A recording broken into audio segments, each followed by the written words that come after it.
Hey everyone, Andrew here, bringing you another video review, and today we're going to be doing Blue Beetle, issue number 1 through 7. Let's take a look at these comic covers, shall we? So, I picked up Blue Beetle issues number 1 through 7. Why? Well, because I like the concept of Blue Beetle, and I like the character of Blue Beetle. Don't get me wrong, I'm a big Ted Kord fan. Actually, I really do enjoy Ted Kord. He's kind of an insecure, Poindexter geek who has an incredible amount of knowledge, and he uses gadgets to save the day. But when it came down to it, I was always more of a fan of Jaime's Blue Beetle, and I'll tell you why. I'm not a big fan of Spider-Man. I don't really care for him. I think Spider-Man's I won't say it, but I think he's actually I will. I think he's a little overrated, but then again, I don't read Spider-Man. This is a personal bias. He's a very popular character, and I guess, you know what? I guess rightfully so he's a popular character. I just don't care for him. However, there's a lot of elements on Spider-Man that I think makes him a fun, unique character. One is he's a hero that loses sometimes. 2, he's a relatable character. 3, he started off as a teenager. 4, he has this great power and this great responsibility, and being able to handle it and juggle his normal daily life is not easy. And he's not like he's Superman or Captain America, where he represents the nation. He's disliked by a lot of people in the Marvel Universe as much as he's liked also. He is a quintessential underdog. And I think those are good qualities Spider-Man has. There's a lot of things I don't like about Spider-Man, though. Like, I don't like his costume, and I don't like what happened to his marriage, and I don't like half the choices he makes, but that's neither here nor there. That's just my personal bias.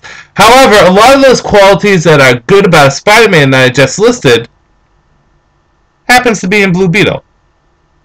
Young superhero. Jaime is no older than 16, 17.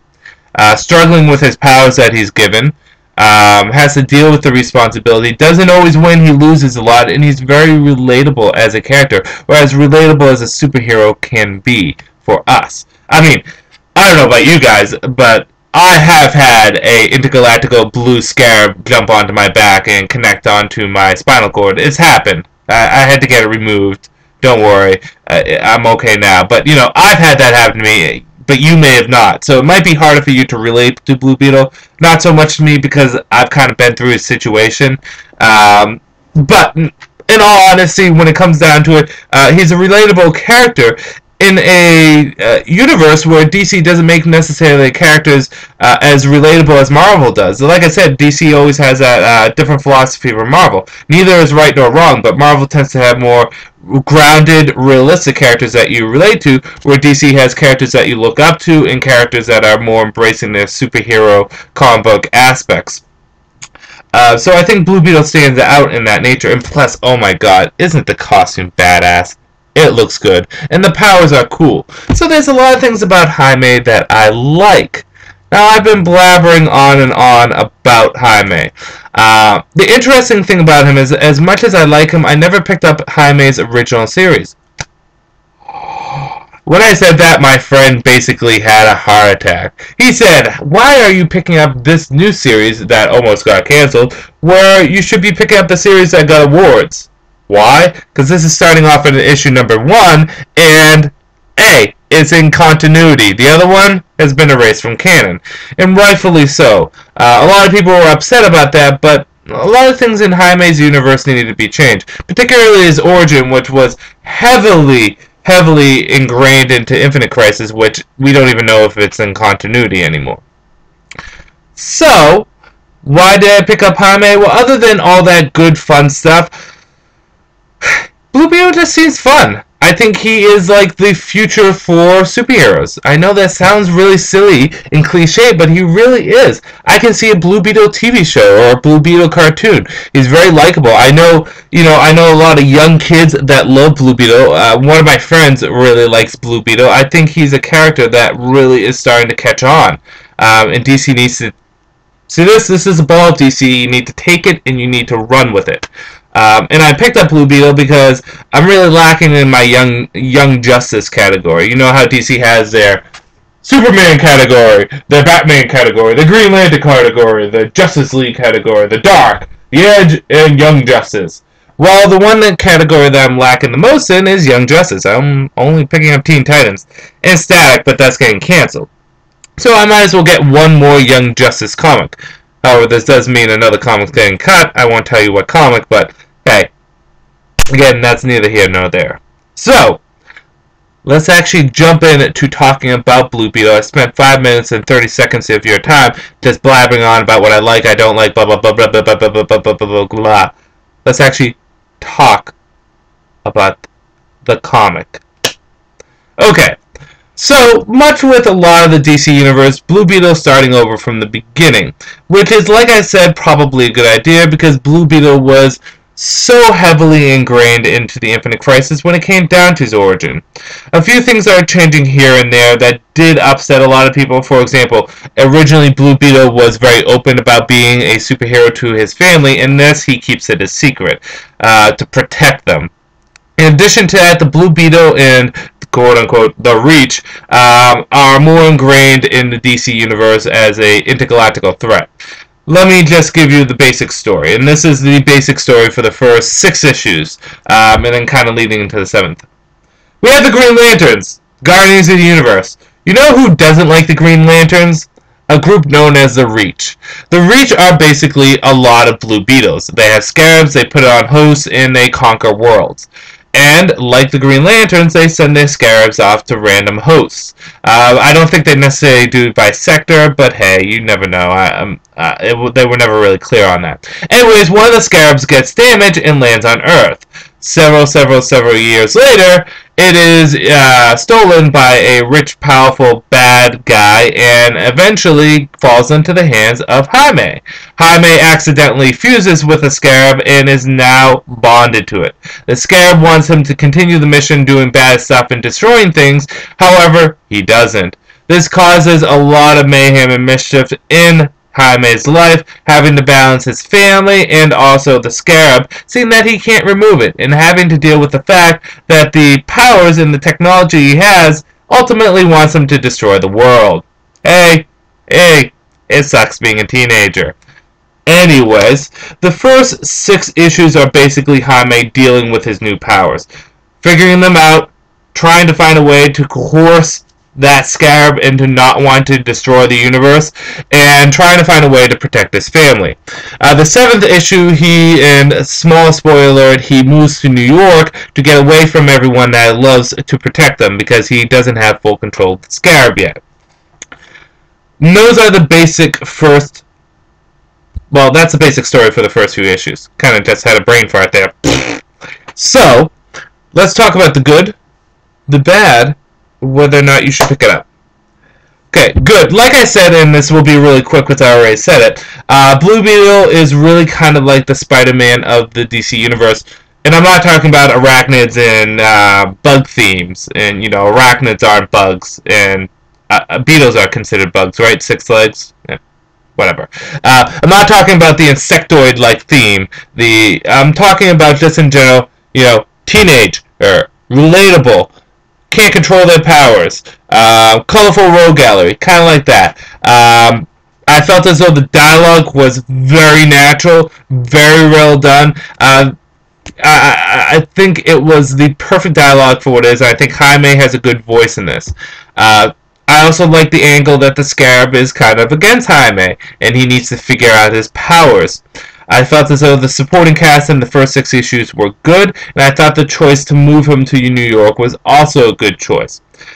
What Blue Beetle also does is that it has a lot of villains in it, but they're recognizable villains from the DC Universe. Villains like Phobia, or Plasma, or Silverback, or Warp. These are all characters from the DC Universe, given a nice big remake and a new look, and used in Blue Beetle, because they haven't been used other places. And here's just a look at Warp, Phobia, and Plasma in their new look. If you know who these characters are, then you know who they are. If you don't, that's fine. But one of my problems with the new DCU is in non-established characters, people that aren't Batman, Superman, Green Lantern, characters that really do need the villains to help carry them. They make new villains that no one cares about. When I read Static, I don't care about the villains he's fighting. I really don't.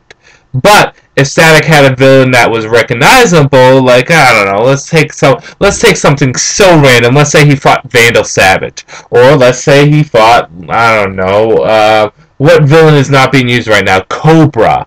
You know, not Cobra, but you know, the Cobra of the DC universe. You know, maybe even Weatherwoods. I don't know. Pick a random villain that's not being used. I would rather have that than a miscellaneous villain that's just being made up. It's okay for something like Batman, because Batman's an established character. You can try new things with Batman and not have to worry about sales.